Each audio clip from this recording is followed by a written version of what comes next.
building on some of the things that Ed talked about, because there are other artifacts about Singapore that people don't realize. I think there's a lot of misinformation maybe, and people have a lot of misconceptions about Singapore. For example, people think that Singapore went from poor to rich, and that's actually not true. Right? After World War II in the 1950s, Singapore was very rich. We were the second richest city in Asia, Tokyo. So this success story of Singapore is not going from poor to rich. It's about tackling inequality, because what Singapore was in the 50s was very unequal.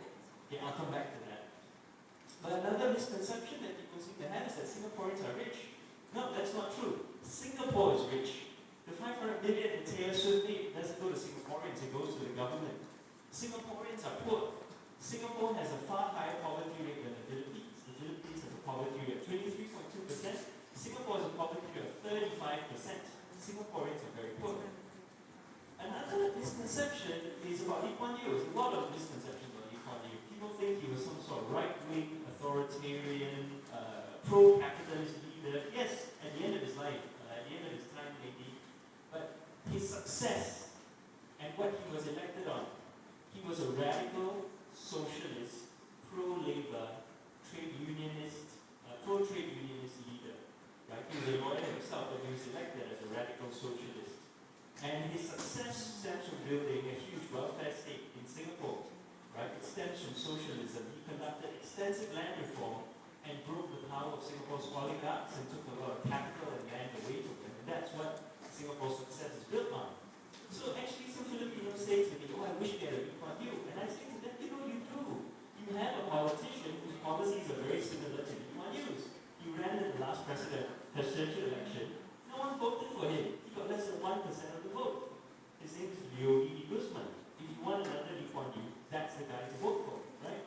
But people think, don't seem to understand this. And I think this is true the whole world around. Everywhere I go, people say we wish we had Lee Kuan Yew, and then they say a lot of things that Lee Kuan Yew didn't actually do. And finally, of course, people think that Singapore's decolonization, the conflicts that arose in decolonization was about capitalism versus communism, right? It was about a multi-ethnic state versus an ethnic chauvinist state. And this is actually what I'm going to be talking about today, understanding Singapore's decolonization and understanding the conflicts that arose and drove the deep disagreements in Singapore society back in the 1950s and 60s.